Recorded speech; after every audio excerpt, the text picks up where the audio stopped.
Voilà, bandiko nanga ba Congolais de père de mère, joyeux Noël, la binono surtout, bisika surtout bozali, bokolanda biso de partout. Bienvenue sur votre chaîne Actualité 26 TV, 43 000 abonnés. Tout partager, tout continuer qu'on s'abonner à Wande Place au Wapi, pour informer bino de la situation qui se passe réellement en République démocratique du Congo, notre beau pays, notre l'unique pays. Otozana yango par rapport ya banyangala kata nyonso tout o bazoya na mboka na biso pour nous faire croire comme si ceux qui to balkaniser mboka tokozana na deuxième Congo te tozana Congo mususu te tozaka na Congo o biso na studio yebi c'est le Congo, la République démocratique du Congo. Très chers Congolais, assassinat contre le président Félix Antoine Tshisekedi, coup de jouet. Wane zali titre la biso assassinat contre Tshisekedi, coup de jouet. Je vais vous expliquer. Je vous avais expliqué l'autre fois, c'était hier, entre le deuxième ou le première émission, au Wapi Christian Tué Alonga qui rencontre Katumbi et puis Kabila pour planifier comment est-ce qu'ils vont assassiner Tshisekedi. Je l'avais expliqué. Mais il y avait des sous-points au Wapi Nalobela qui étaient. Heureusement, Tshisekedi pour mouton éliminer l'ongola la tête à République démocratique du Congo et zakaka na voie normale ndenga sali demanda na eboué à silisi akei Congolais mususu na lobi bien étranger mais Congolais mususu à côté à continuer mais ceux qui bolingi bo assassiner parce que il est en train de bloquer l'avancée de rebelle, l'avancée ya banyangala kata wana ekosimbate. Wana, je vous dis, ekosimbate. Wana ekosimbate bandekonanga ba Congolais de père de mère. Pourquoi? L'Occident batali balobi non. Comment est-ce qu'un Congolais de père de mère a koki kokota et puis abana ko manipuler biso nyonso tout. Baye basali nyonso tout. Bameki ko coincer Tshisekedi jusqu'au point que l'on a kende ko dialoguer Tshisekedi pe aboyi Tshisekedi aboyi bakomi ko lukela d'une manière ndengeni bakoki ko éliminer Kabila, un ancien moto ya Kabila qui préparait un coup tragique contre Tshisekedi vient d'être arrêté. Le général Ilunga Kampete, arrêté par le renseignement militaire à Kinshasa. C'est un kabyliste pur sang, responsable de plusieurs exécutions du temps de la Kabylie. Bande Konanga. Le général Ilunga Kampeta Atikalaki Yewana Ndemutakalaki bien manipulé par Joseph Kabila Kabange. Tant on a eu ça rabino que non. Virus sur ce qui est allé dans notre monde. Et l'on va directement ti. Ce que l'on est tirana ba séquelles. Alors il faut briser tous les séquelles, combattre tous les séquelles pour que oyo kanzoto malamu. Rencontre ya Kabila na Moïse Katumbi. C'était une rencontre bien planifiée pour chercher des moyens. Comment est-ce que nous allons déstabiliser Tshisekedi? Beaucoup s'est rappelé. Moïndo Nzangue avait dit quoi? Moïndo Nzangue a lobby que non, Kabila avait prévu dans son départ que non, ce qui n'a qu'il y aura une balkanisation qui doit se faire. Au cas contraire, si le président entrant accepte de collaborer, de dialoguer, là, il n'y aura pas de problème. Mais ce qui a persisté à Boy, Wana, il y aurait une balkanisation. Tu sais qu'il dit à travailler avec Batoya peut perdre beaucoup des années. Pourquoi? Parce que il a évité la balkanisation et Salama pendant son règne.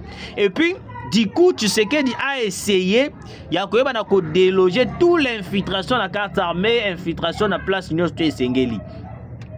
Longoli, bango. Ok? Après avoir kolongola bango nyon surtout, Kabila a compris que non, pour éliminer Tshisekedi, c'est devenu tout un problème. Pour balkaniser et comme un problème. Qu'est-ce que je dois faire? Je dois utiliser les généraux. Oh, nyons tout batikala wana ya mike banyangala kata batikala pour déstabiliser Tshisekedi. Pour déstabiliser Tshisekedi. azui bango ameki ko utiliser bango nyonso tout là ebele toyo quand même ba soupçon ebima o ba raté ko sala boy o ba raté ko sala o ba raté ko sala boy. Maintenant le général Ilunga Kampeta, d'après les informations, il paraît la personne du général Ilunga Kampeta, il a été arrêté parce qu'on a pu trouver Congolais le père de mer. Je remercie le président de la République parce qu'il a installé un système très avancé au Wapi. Yango mona lobaki yo muto sola kana ba Rwandais. Yo muto sola kana ba toyo esengeli pa o sola na bango. Yeba yango ke non. Soki ba duyo ça sera difficile. Na lobi soki ba duyo ekozela o difficile okolela na munoko ya mboka. Parce que la minute oyoyo, la RDC a mis en œuvre maintenant des systèmes très avancés pour nous coller tous les nyangala 4 ans sous balukara pour déstabiliser Congo. Le monsieur, on a pu trouver Babiloko ya somo, ma conversation ya somo et puis biloko ya somo en résidence. Il paraît, je ne confirme pas, je ne veux pas. Bobé ngangao yaka ko se présenter, yaka ko lobananu et loko bete. Il paraît, on a pu arrêter. Babiloko ya somo, ma conversation ya somo. Babiloko ya somo na ndako ya général Ilunga Kampeta. Un kabiliste disant. Vous ne verrez jamais un kabiliste être d'accord avec Tshisekedi. Eh? Et dans la kabiliste de mon côté, oh lelo yo akotomba liboko lobi que non, je suis d'accord avec Tshisekedi jamais. Pourquoi? Parce que Kabila a sali eloko wapi Kagame azalaki d'accord, communauté internationale bazalaki d'accord. Ils ont accepté que Kabila puisse livrer le minerai congolais. Parce que au moni moto azali ya mboka na binote. Il peut tout faire. Ya kozwa minerai, ya kozwa nini, apesi yango ekende apesi yango basa nango o balingi. Mais moto azali ya mboka na bino. Moto azali ya mboka na bino. Ça sera difficile azui mboka na ye moko ateki yango pa ba occidentaux. Ndenge moko ndoki to komona Kabila. Kabila azui pena mboka, azui yango atomboli yango, akeya Kabila yango epa ya ba Rwandais, akabi yango epa ya communauté internationale. Moi je me suis posé la question. Aujourd'hui, les gens qui soutiennent Kabila, pouvez-vous nous dire en réalité, vous soutenir Kabila pour quelle raison? Pour Nambongo ou comment? Parce que moi je ne peux pas croire comment est-ce qu'un Congolais de père et de mère peut soutenir Joseph Kabila Kabange. Pendant qu'il a fait plus de 18 ans, le service des renseignements congolais logé au Rwanda. Donc ça veut dire que toutes les décisions de la sécurité émanaient au Rwanda. Donc, surtout au biso, même notre base de données est dans le Rwanda. Donc, surtout conversation, surtout au Solola, est qui surveillent dans Rwanda. Donc, le Rwandais avait la capacité d'interrompre les réseaux. Il a la capacité à est-ce que pendant Kabila qu'il était au pouvoir, pendant que Kabila il était au pouvoir, pouvez-vous nous dire que non? Est-ce qu'on connaissait ou soit on était au courant que non, c'était le Rwanda qui nous massacrait avant que nous signions l'accord na bango? Non. Pourquoi? Parce que Kabila lui-même est un Rwandais. Kabila lui-même c'est un étranger. Donc il ne peut pas trahir son prochain. Dans le rôle il n'a que trahir de Konanga Congolais. Namboka mususu. Voilà funa zali boma. Quel que soit ma benaye, ce qui ne connaît pas, son atelier azali Congolais de père et de mère ko trahir yete. Et ça ndenge moko déontologie à ba Rwandais. Les Rwandais ne se trahissent jamais. Maintenant, les gens qui sont autour de Kabila, les gens qui ont travaillé avec les Kabila, comment ça se passe service moko ya ko na ko rendre Joseph Kabila makambo nyonso ya koloba. Comment est-ce qu'un général qui a travaillé avec Kabila, il a travaillé avec Kabila, Kabila est passé, mais jusqu'à présent vous continuez toujours ya kolanda kama malakambo ya Kabila. Yango moni mokonza mboka. Merci pour l'ongole biso Christian Chiwewe. Na minute il faut bandela lisusu recyclage na kata armée parce qu'il y a encore des kabilistes au bazo préparer coup contre votre personnel. en votre personne. Parce que moi, je ne peux pas croire un kabiliste, un général mort quelconque. À part d'abord le crime à ça pendant Kabila. Plus grave encore, beaucoup mis comploté pour assassiner le président de la République, Félix Antoine Tshisekedi. Cela, c'est être méchant. Mais je l'ai dit là, c'est être méchant. Moutazo a Tikio. Moutazo a Tikio. Moutazo a Tikio. Parce que, à Tali, à l'objet, non, il faut travailler, il faut salabrer, il faut salabrer, il faut salabrer. Mais yo, ça lui plus grave encore. Olingi, ils se sont éliminés. Monsieur le président de la République, tous les kabilistes, tous les gens qui ont travaillé avec Kabila, moi je pense que dans la seule solution, il y a de les arrêter tous. Parce que plan O bango ba komis ko préparer contre yo ya ko éliminer yo monsieur le président ce qui to tikeli bango encore une année 2 ans toujours risquer toujours sango ya mabe que notre président nous a quitté parce que na minute yo est dans la communauté internationale et dans les kabilistes bakatumbi bakabango nyo surtout ba komika na seule idée d'éliminer Félix Antoine Tshisekedi. Deuxième chose, moi je demande aux services de sécurité, vous devez, si possible, mais j'essaye de faire l'analyse comme il faut, excusez-moi pour la tautologie. Il faut perquisitionner la maison du général Ilunga Kampete. Parce que, et biloko va trouver la peut-être tes amoukiers.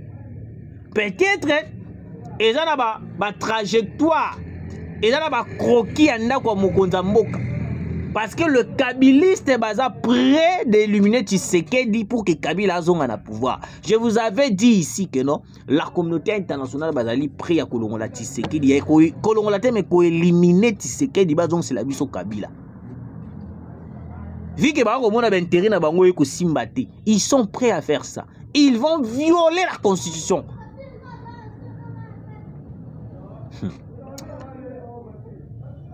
Merci na général à Kotisika parce que à comprendre la réalité que les kabilistes ce sont des assassins, des gens yakokanga. Peine de mort wana eza eloko o faut appliquer on a battu Kabila auto komona kezo baza suspect. Alors bande konanga, je vais aller un peu vite parce que tout ça actualité moins belé le Noël, bouvandi na banda kubolanda biso, ikusala biso sala biso vraiment trop bien. Boyoka Marambu Bertrand Bisimwa lobby. Ah, Bertrand Bisimwa. Bertrand Bisimwa lobby boye.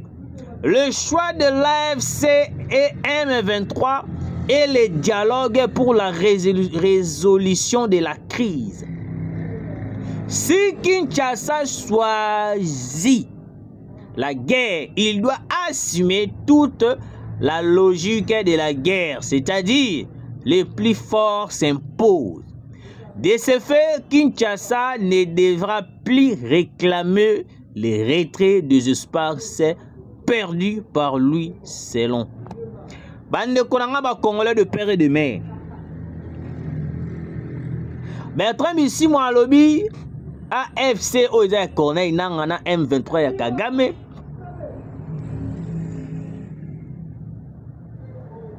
Choix na bango ezali ko dialoguer pour na koluka solution. Quel genre de solution que le M23 bazo luke la biso? Solution ya liboso ba M23 to AFC ba ko luke la biso ezali nini? Boyoka. Pour na bango solution ya liboso ezali que non. Il faut bakota na kati ba infiltrer biso brassage mixage na kati armée. Là pour na bango ezali solution. Pour na bango solution pour na kolongola la crise. 2. Bakoma pe na ba poste clé ya République démocratique du Congo. Moi je me pose la question, comment est-ce que des étrangers ba outi na ba mboka na bango kuna baye na mboka na biso et puis il nous impose que non ce qui te boy dialogue alors il faut ton dima façon il y a guerre il faut toi assumer guerre na ba logique na ngonyo surtout. Moi je vais essayer de dire ceci. Monsieur le président de la République avec le général Massounjou. Bon moi M23 moi je l'ai toujours dit au début. On ne négocie jamais avec un terroriste. Quel que soit le prix qu'on va payer, on le paiera. Parce que le terroriste, c'est comme ils sont là. Bango bazo réclamer, bazana babiloko bango bazo réclamer. Bazo réclamer brassage mixage. Bazo réclamer ba minerai na biso. Bazo réclamer ba côté na ba poste clé à République démocratique du Congo. Pour que le loto lobby le jour tu sais dans ça là pas bazo basani ba bomier parce que ils auront la facilité pour ba côté na carte armée na carte garde républicaine. C'est ça leur vision. Sikoyo muto ya lingi eloko ya bongo. Ozoye bisaye bima ma bena biso sans pourtant ko pesa eloko. Ils ne sortiront jamais. C'est pourquoi moi je demande avec pression parce que je suis congolais de père et de mère. J'ai le droit de dialoguer avec mon président le plus aimé de la République démocratique du Congo, le président Félix Tshisekedi. Je vais dire ceci, monsieur le président. On a assez parlé avec ces gens-là pour parler à Luanda, pour parler. Ça nous a rien apporté. Alors moi je demande ceci, monsieur le président de la République, Félix Tshisekedi. Nous devons en ce moment positionner nos armes. Sukhoi. À part Sukhoi, des drones militaires, à part des drones militaires,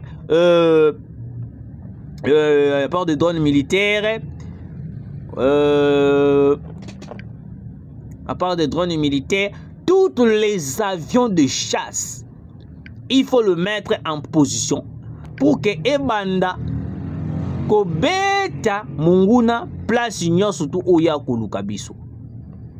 Vous voyez, monsieur le président de la République? Parce que pour Bango, bazana idée, bazana posate, bazana lengité, ya ko quitter ma belé na biso. Donc seule chose eux ko longola bango na ma belé na biso ezakaka soki to teli bango minduki to bandi ko beta bango. Nde ko mona bango bazui basaya nini balongwe tranquillement na ma belé na biso. Balongwe tranquillement na ma belé na biso. Au cas contraire, ils vont toujours continuer. Il y a une déclaration typique, une déclaration qui ne valent à rien. Et puis, n'importe quoi. C'est tellement regrettable, on doit les attaquer au plus vite que possible. Délice Sanga, prise en photo avec Fridolin Ambongo. Balobi Keno, Basangani. Bayeko luka solution. Là c'est Délice Sanga. Basalif kabakangi photo mokona Fridolin Mbongo. Soki bozongi na émission na nga lobby. Je l'avais dit bande konanga. Na lobaki yango mage bondi boyoka kinga ite ba msusu ba fingaka ba msusu ba critikaka. Je l'avais dit ici que non, Ambongo est au service du Rwanda. Et puis l'opposition entière. Sur les 100%, 90%, l'opposition sont au service du Rwanda et de la communauté internationale. Beaucoup bandima kingate. Comment est-ce qu'un Congolais, une personne qui se dit qu'il est Congolais, accueilli kokuta na nganga nzambe oyo wa perso sala service pour na Rwanda, bakangi photo ba ko sola calmement. Bango nyonso twana ba ko travailler pour le même maître qui est Kagame. Na ba Corneille Nanga. Pona bango Corneille Nanga moto malamu, pona bango M23 ba ko sala musala malamu, pona bango la communauté internationale ont raison. Mais moi je me dis ceci, bande konanga ba Congolais. Vous savez, ces gens-là, ceux qui toteli bango rigueur koko chamwa dictature, ils vont toujours continuer avec leurs bêtises. Parce que toute l'opposition, basanga basali bloc à ba étranger. Ambongo, un étranger, ba Fayulu, Bakatumbi, Bakabila, des étrangers, Basangani. Comment est-ce que toi, Délice Sanga, tu te dis que tu es Congolais de père et de mère? Qui est en train d'attaquer le pays que tu prétends être. Moi, je l'ai toujours dit. Batoana. Dialogue, oh, bango bako luka. Bato bako soutenir dialogue, c'est la 5 ans. Bato bako soutenir dialogue, c'est l'église catholique. Vous voyez? Donc aujourd'hui, l'église catholique est devenue le pacificateur, est devenu le facilitateur d'un dialogue du sang. Dialogue oyo komema makila, dialogue oyo kobomisa batu, dialogue oyo kosala bi pona bango nde dialogue wana nde ezali malamu. Pona bango dialogue wana ezali malamu. Nyangolo moni mokonza mboka. Quelle que soit la durée de la guerre, nous souhaitons qu'on puisse bombarder toutes les positions du M23. Quel que soit baza wapi baza, il faut tout bombarder bango. Tout ce que la bango le sous-tente. Ambongo, il doit être arrêté. Délice Sanga, c'est un aventurier. Il travaille pour la communauté internationale, c'est clair. Merci Nabino Bolanda Kibiso, joyeux Noël, joyeux Noël, joyeux Noël, Nabino surtout. Et puis Nana au YouTube, vous continuez à s'abonner, vous partagez, vous ça vraiment trop bien. Zambia Pambo Labino, Tokutani, Mbala, Sima.